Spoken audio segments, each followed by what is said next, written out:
Hello friends, welcome to chess training. मैं Nikhil Joshi live chess book academy में आपका स्वागत करता हूँ। एंड गेम्स इस सीरीज़ का ये पहला वीडियो है। इस वीडियो में मैं आपको किंग एंड पॉन एंडिंग के अपोजिशन इस कंसेप्ट के बारे में सिखाऊंगा। चलिए हम लोग शुरुआत करते हैं। यहाँ पर फ्रेंड्स वाइट टू प्ले है। अगर हमें ये मैच जीतना है तो हमें अपने पॉन का क्वीन जिंदा करना होगा, करेक्ट। लेकिन अगर हमने ये पॉन डायरेक्टली आगे कर दिया तो ब्लैक का किंग यहाँ आकर उसको कैच कर लेगा, है ना। तो इसीलिए वाइट खेलता है यहाँ पे किंग टू c5। अब यहाँ पे ब्लैक ने खेला किंग टू c8। अभी चलिए हम लोग हमारे पास क्या क्या ऑप्शंस हो सकते हैं उन्हें चेक करते हैं। अगर हमने पॉन आगे बढ़ा दिया तो उसका किंग आएगा d7 पे और हमारा पॉन चला जाएगा, राइट। या तो हमारे पास दूसरा ऑप्शन क्या हो सकता है कि हम लोग किंग d6 ले with the idea king e7 and then king f8, ताकि हम लोग ये क्वीनिंग स्क्वायर जिसे कहते हैं उसे सपोर्ट कर सके। तो ब्लैक खेलेगा किंग d8। देखिए ब्लैक का किंग हमारे सामने आ गया। अभी अगर हमने चेक दे दिया तो ब्लैक का किंग हमारे पॉन को ब्लॉक कर देगा। अगर हमें अपने पॉन को सपोर्ट कायम रखना है तो हमारे पास एक ही मूव है, किंग टू e6, और इसके बाद हो जाता है स्टेलमेट, है ना फ्रेंड्स। तो इसलिए एक्चुअल गेम में वाइट ने खेला किंग टू c6। देखिए वाइट का जो किंग है वो ब्लैक के किंग के सामने गया। King d8, king d6।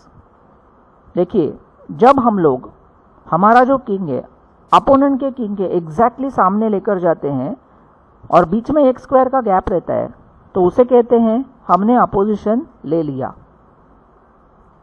एक चीज याद रखो फ्रेंड्स, जो अपोजिशन लेता है उसे एडवांटेज रहता है। तो ब्लैक ने खेला king e8, pawn e7, king f7, उसका किंग बाहर निकला। तो अभी हम खेलते हैं किंग टू d7। देखिए फाइनली हमारे किंग ने e8 स्क्वायर को सपोर्ट कर दिया, जहां पर हम लोग अपनी क्वीन जिंदा करेंगे। किंग g7 और हमने अपनी क्वीन बना ली। तो फ्रेंड्स चलिए मैं आपको एक बार फिर से बोलता हूं अपोजिशन क्या रहता है। अपोजिशन में दो किंग एक दूसरे के सामने रहते हैं और बीच में एक स्क्वायर का गैप रहता है। जो अपोजिशन लेता है उसे एडवांटेज रहता है। The one who takes the opposition has advantage. चलिए फ्रेंड्स अब हम लोग और एक एग्जाम्पल देखते हैं। इस एग्जाम्पल में black to play and draw है। देखिए यहां पर ब्लैक के पास सिर्फ एक किंग बचा है और वाइट के पास एक पॉन एक्स्ट्रा है। ब्लैक की कोशिश क्या होनी चाहिए कि वो इस पॉन को किसी तरह से ब्लॉक कर दे, तो मैच ड्रॉ हो जाएगा। और अगर ये पॉन आगे बढ़कर क्वीन हो गया तो वाइट ब्लैक को मैट कर सकता है। तो यहां पे ब्लैक ने स्टार्ट किया king g6, king f4, king f6। देखिए ब्लैक अपोजिशन ले रहा है, पॉन e4, किंग e6। तो जो ब्लैक का किंग है वो पॉन को ब्लॉक करने आ गया। यहां पे वाइट खेलता है पॉन टू e5, क्योंकि उसके राजा को तो आगे बढ़ने के लिए स्क्वायर्स नहीं थे। अब एक चीज याद रखिए, किंग एंड पॉन एंडिंग में ऐसे कहा जाता है कि king should be ahead of pawns, यानी कि हमारा जो राजा है वो पॉन के आगे होना चाहिए। जैसे मान लो हमारा पॉन है 5th रैंक पे, तो हमारा किंग उसके आगे रहना चाहिए 6th रैंक के ऊपर। लेकिन यहाँ पे जैसे कि आप देख सकते हैं हमारा जो किंग है वो पॉन के पीछे के साइड पर है। ब्लैक ने खेला king e7, king f5, king f7। Black ने फिर से अपोजिशन ले लिया, pawn e6 check, king e7, king to e5। अब यहां पे आ जाता है सिलेक्शन का प्रॉब्लम। ब्लैक के किंग ने कहां जाना चाहिए? उसके पास 3 स्क्वायर्स है, f8, e8 और d8।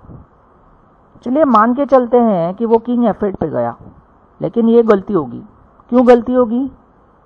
क्योंकि यहाँ वाइट खेल सकता है किंग F6, हमने सामने जाके अपोजिशन ले लिया।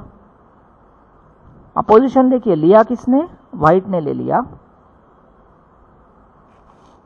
King E8, pawn E7।